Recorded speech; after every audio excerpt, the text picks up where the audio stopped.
विष्णुप्रसाद पौडेललाई आर्थिक वर्ष 79-80 को बजेटको अर्धवार्षिक मूल्याङ्कन प्रतिवेदनको सम्बन्धमा वक्तव्य दिन अनुमति दिन्छु।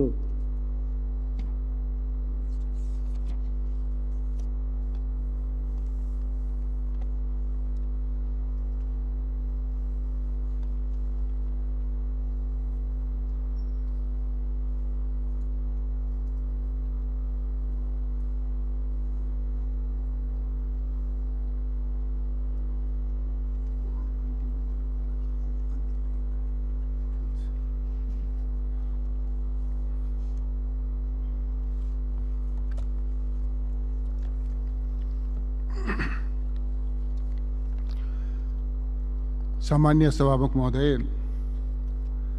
आर्थिक कार्यविधि तथा वित्तीय उत्तरदायित्व ऐन 2076 को दफा 23 को उपदफा 5 बमोजिम माघ वसान्तभित्र अर्थ मन्त्रालयले बजेटको अर्धवार्षिक मूल्याङ्कन प्रतिवेदन सार्वजनिक गर्नुपर्ने व्यवस्था भए बमोजिम चालू आर्थिक वर्ष 2079-80 को प्रतिवेदन सार्वजनिक गर्नु पूर्व यस सम्मानित सदनलाई जानकारी गराउन उपस्थित भएको छु। विगत केही समयदेखि नेपालको अर्थतन्त्र चुनौतीपूर्ण अवस्थाबाट गुज्रिरहेको विषय सम्मानित सदनलाई अवगत नै छ। 2079 मङ्सिर 4 गते सम्पन्न प्रतिनिधि सभाको निर्वाचनपछि गठन भएको वर्तमान सरकारले जनताका विकास र समृद्धिको चाहनालाई सम्बोधन गर्न थप स्रोत परिचालन गर्नुपर्ने अवस्थामा हामी भने बजेट सन्तुलन कायम गर्न कठोर कदम चाल्नुपर्ने बाध्यात्मक परिस्थितिबाट गुज्रिरहेका छौँ। कोभिड-19 को लामो असरले गर्दा हाम्रा आर्थिक गतिविधिहरू प्रभावित हुँदा अर्थतन्त्रका प्राय सबै क्षेत्रमा त्यसको नकारात्मक प्रभाव परेको छ। कोभिड-19 को असरबाट सङ्कुचन भएको अर्थतन्त्र बिस्तारै तङ्ग्रिँदै गरेको समयमा युक्रेनमा भएको युद्ध, विश्वव्यापी रूपमा सृजित आपूर्तिजन्य अवरोध तथा ठूला अर्थतन्त्रले लिएका कसिला नीतिहरूको प्रभावका कारण हाम्रो आर्थिक पुनरुत्थानको प्रयासमा चुनौती थपिएको छ। यी लगायत विश्वव्यापी रूपमा देखा परेका आर्थिक समस्याहरूबाट नेपालको अर्थतन्त्र पनि प्रभावमुक्त छैन। कोभिड-19 महामारीको समयमा अर्थतन्त्रलाई चलायमान बनाउन लिएका कतिपय अल्पकालीन उपायका सम्बन्धमा समयमै समीक्षा हुन र आवश्यकता अनुसार परिमार्जन गर्न नसक्दा समस्या थपिँदै गएको छ। चालू आर्थिक वर्षको बजेटको अर्धवार्षिक समीक्षा अर्धवार्षिक अवधिसम्म आइपुग्दा यस अवधिमा गरिएको आयात नियमनको असर तथा आर्थिक गतिविधिमा आएको सुस्तता लगायतका कारणहरूले गर्दा राजस्व वृद्धि दर नकारात्मक हुन गई सरकारी वित्त सन्तुलनमा चरम दबाव परेको छ। खुल्ला सिमाना र अनौपचारिक अर्थतन्त्रको प्रभावले ल्याउन सक्ने व्यापार विचलन तथा त्यसबाट हुन सक्ने राजस्व चुहाट नियन्त्रण गर्न तदनुरूपको रणनीति अवलम्बन गर्नुपर्ने, सम्बद्ध निकायहरू समन्वयात्मक रूपमा परिचालित हुनुपर्ने र राजस्व प्रशासन तथा प्रणालीमा सुधार गर्नुपर्ने आवश्यकताको महसुस विगतदेखि नै भएको छ। यी विषयहरूलाई पर्याप्त प्राथमिकता दिन नसकिएमा चोरी पैठारी, निकासी तथा राजस्व चुहाट र अपचलनको प्रवृत्ति बढ्न जान्छ। मैले अर्थ मन्त्रालयको जिम्मेवारीमा आउन साथ यी विषयहरूलाई उच्च प्राथमिकतामा राखेको छु। सार्वजनिक खर्चतर्फ अनिवार्य दायित्वका शीर्षकहरूमा छुट्याइएको बजेट नपुग हुनुको साथै सृजित दायित्व भुक्तानीको लागि स्रोतको जुहो गर्न कठिनाइ भइरहेको छ। विभिन्न समयमा सृजना गरिएका तत्कालीन र दीर्घकालीन प्रकृतिका दायित्वहरूले स्रोत व्यवस्थापन कार्य झनै अप्ठ्यारोमा परेको छ। चालू आर्थिक वर्षको बजेटको मध्यावधि समीक्षा गर्दा बजेट सन्तुलन कायम गर्ने, खर्चको प्राथमिकीकरण गरी गुणस्तर बढाउने, पुँजीगत खर्च वृद्धिमा जोड दिने, अत्यावश्यक बाहेकका खर्च कटौती गरी मितव्ययिता कायम गर्ने तथा राजस्व प्रशासनलाई चुस्त दुरुस्त बनाउँदै कर परिपालना बढाउने र चुहाट नियन्त्रणमा कडाई गर्ने नीति लिएको छु। सभामुख महोदय, वर्तमान सरकारले जिम्मेवारी सम्हाल्दाको अवस्थामा विश्व अर्थतन्त्रमा देखा परेका नकारात्मक प्रवृत्तिहरू र हाम्रा आन्तरिक कारणहरूले सृजित चुनौतीहरूले गर्दा अर्थतन्त्रका विभिन्न परिसूचकहरू जोखिमपूर्ण अवस्थामा रहेका थिए। मैले अर्थ मन्त्रालयको जिम्मेवारी सम्हालेपछि अर्थतन्त्रमा देखिएका समस्या समाधान गर्न निरन्तर प्रयत्न गर्दै आएको छु। निजी क्षेत्रको व्यावसायिक आत्मविश्वास जगाउन, सरकार र निजी क्षेत्र बीचको सम्बन्धलाई विश्वसनीय र सहयोगी बनाउन, राजस्व परिचालनमा देखिएको विसङ्गति र विचलनलाई नियन्त्रण गर्दै सुधार ल्याउन, बजेट कार्यान्वयनमा विद्यमान समस्या समाधान गर्न र वित्तीय क्षेत्रमा देखा परेका समग्र समस्या समाधान गर्न प्रयास केन्द्रित गरेको छु। तथापि केही हाम्रै संरचनागत सीमितता र केही अन्तर्राष्ट्रिय असरका कारण सुधारका प्रयासले ठोस नतिजा दिन भने समय लाग्ने देखिएको छ।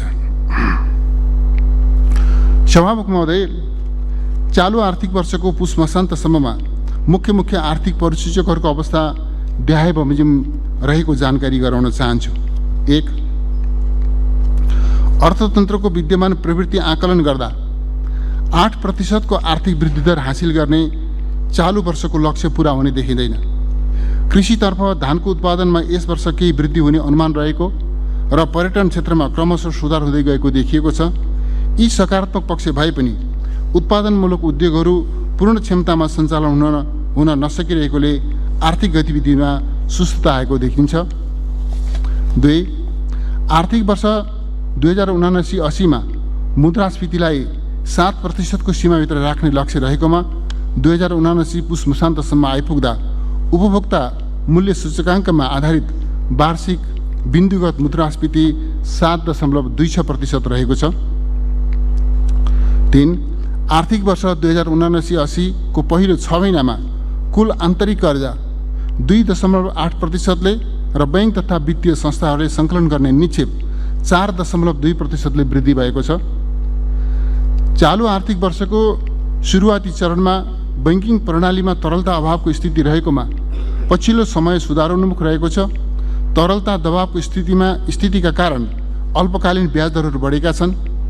2079 पुसमा बैंक तथा वित्तीय संस्थाहरू बीचको औसत अन्तर्ब्याङ्क दर 7.53% र 91 दिने ट्रेजरी बिलको भारित औसत ब्याज दर 10.89%, निक्षेपको भारित औसत ब्याज दर 8.51% र कर्जाको भारित औसत ब्याज दर 12.79% कायम भएको छ। नेप्से सूचकाङ्क 2079 असार मसान्तको 2009.5 बिन्दुबाट बढेर 2079 पुस मसान्तमा 2149.4 बिन्दुमा पुगेको छ। आर्थिक वर्ष 2079-80 को 6 महिनासम्ममा कुल वस्तु निर्यातको अघिल्लो वर्षको सोही अवधिको तुलनामा 32% कमी आए रु 80 अर्ब 81 करोड भएको छ भने कुल वस्तु आयात 20.7% कमी आई रु 7 खर्ब 92 अर्ब 67 करोड भएको छ। कुल वस्तु व्यापार घाटा 19.2% कमी आई रु 7 खर्ब 11 अर्ब 86 करोड रहेको छ।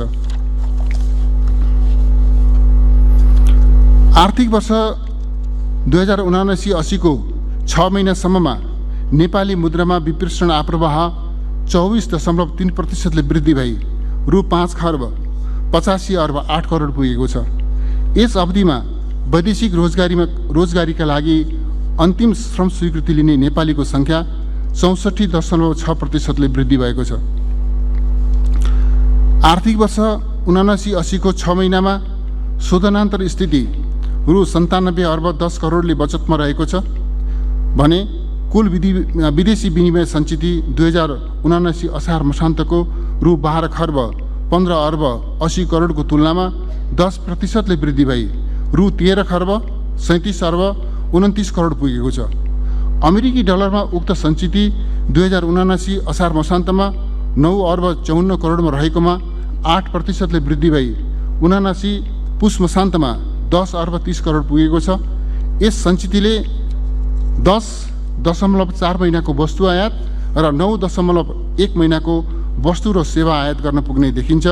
यी तथ्यहरूबाट अर्थतन्त्रका बाह्य क्षेत्रमा क्रमशः सुधार हुँदै गएको देखिएको छ। चालु आर्थिक वर्षको पहिलो 6 महिनामा कुल सरकारी खर्च रु 5 खर्ब 76 अर्ब 34 करोड भएको छ, जुन गत वर्षको तुलनामा 13.7%ले बढी हो। गत वर्षको तुलनामा चालु खर्चतर्फ 11.9%ले वृद्धि भई रु 4 खर्ब 55 अर्ब 12 करोड, पुँजीगततर्फ 5.3%ले वृद्धि भई रु 53 अर्ब 45 करोड र वित्तीय व्यवस्थापनतर्फ 37.37%ले वृद्धि भई रु 67 अर्ब 76 करोड खर्च भएको छ।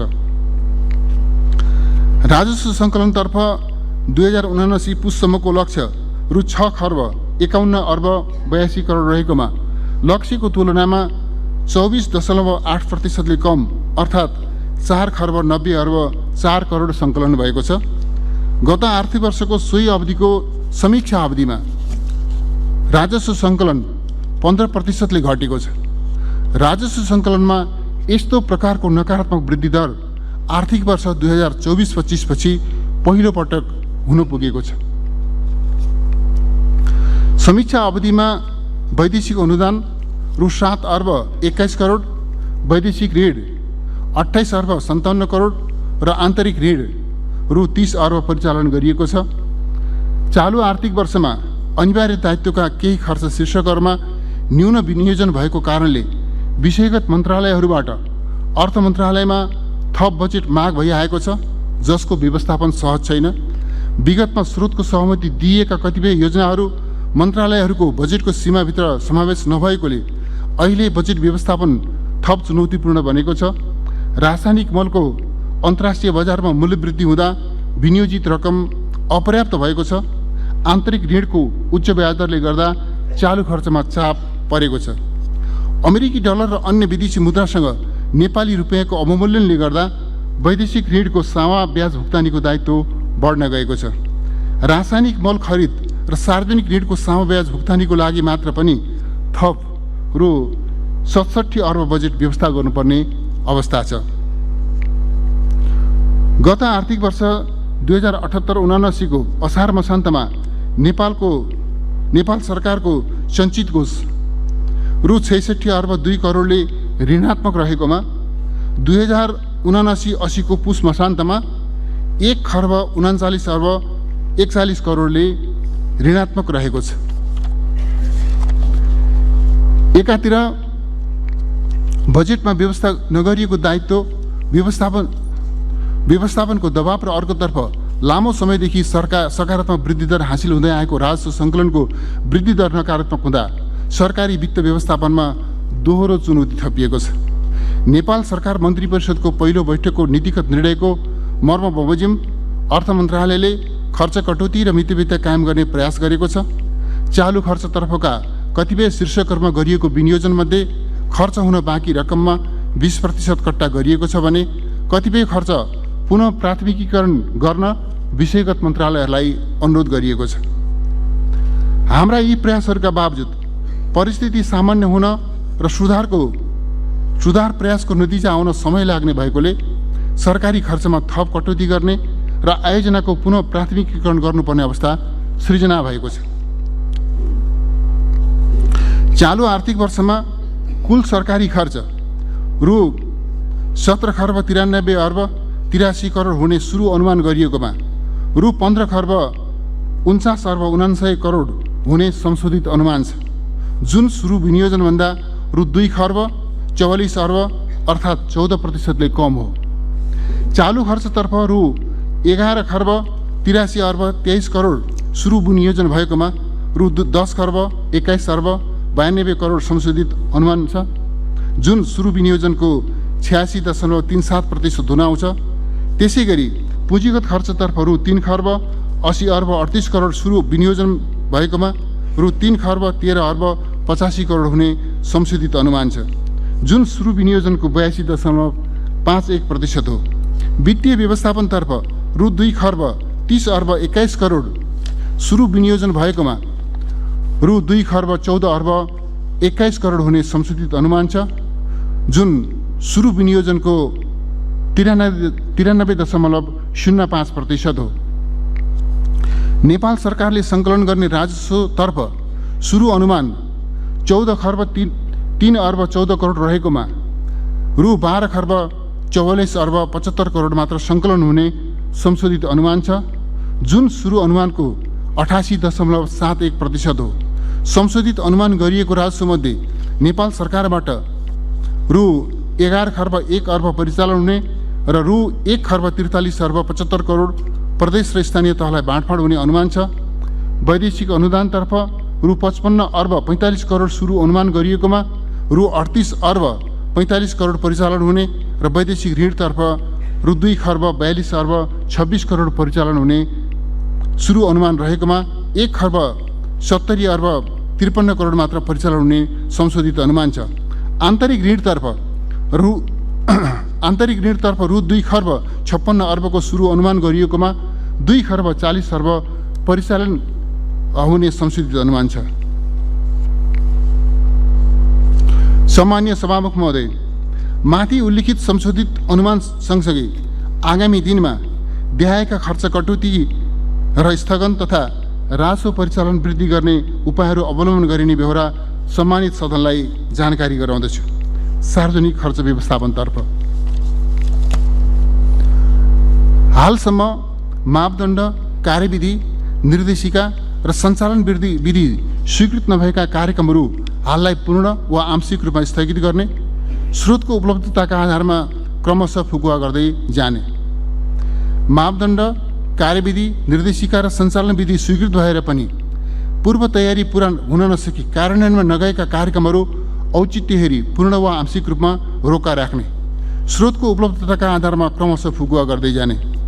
यसअघि अर्थ मन्त्रालयबाट स्रोतको सहमति लिएका तर कार्यान्वयनमा जान बाँकी रहेका आयोजनाहरूको समेत पुनः प्राथमिकीकरण गरी कार्यान्वयनमा लैजानु पूर्व सम्बन्धित मन्त्रालयले अर्थ मन्त्रालयको सहमति लिने, चालु आर्थिक वर्षमा थप दायित्व सृजना गर्ने गरी नयाँ कार्यक्रम तथा आयोजना प्रस्ताव नगर्ने, विषयगत मन्त्रालयहरूले आफ्नो बजेट र कार्यक्रमको प्राथमिकता निर्धारण गरी स्रोतलाई सही अनुसार आन्तरिक समायोजन प्रस्ताव गर्न सक्ने, खर्च हुन नसक्ने बजेट आर्थिक कार्यविधि तथा वित्तीय उत्तरदायित्व ऐन 2076 बमोजिम अर्थ मन्त्रालयमा समर्पण गर्ने।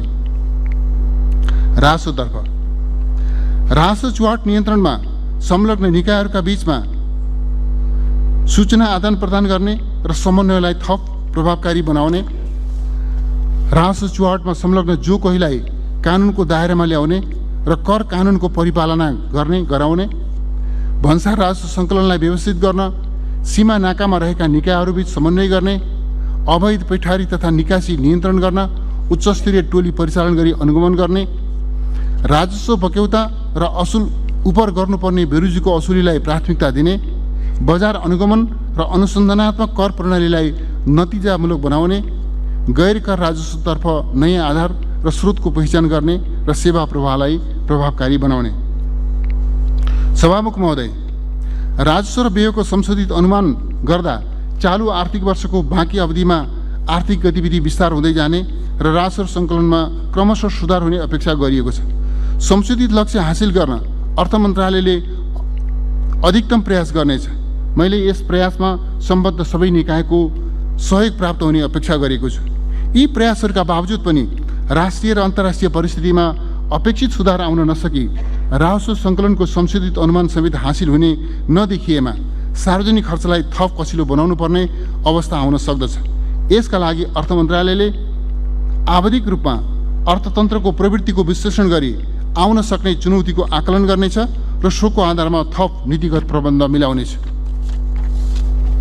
सभामुख महोदय, राष्ट्रिय अर्थतन्त्रलाई बलियो बनाउन सरकारी, निजी र सहकारी क्षेत्रको योगदान हुने र सरकारले सुरु गरेका सुधार प्रयासले सकारात्मक नतिजा ल्याउने अपेक्षाका साथमा परिस्थितिलाई सामान्य अवस्थामा फर्काउन सम्पूर्ण सामर्थ्य परिचालित गर्नुपर्ने आवश्यकता महसुस गरेको छु। अन्त्यमा विद्यमान चुनौतीको सामना र अर्थतन्त्रको पुनरुत्थान गर्न सबै मान्य सदस्यहरूको रचनात्मक सुझाव र सहयोगको अपेक्षा गर्दछु। धन्यवाद।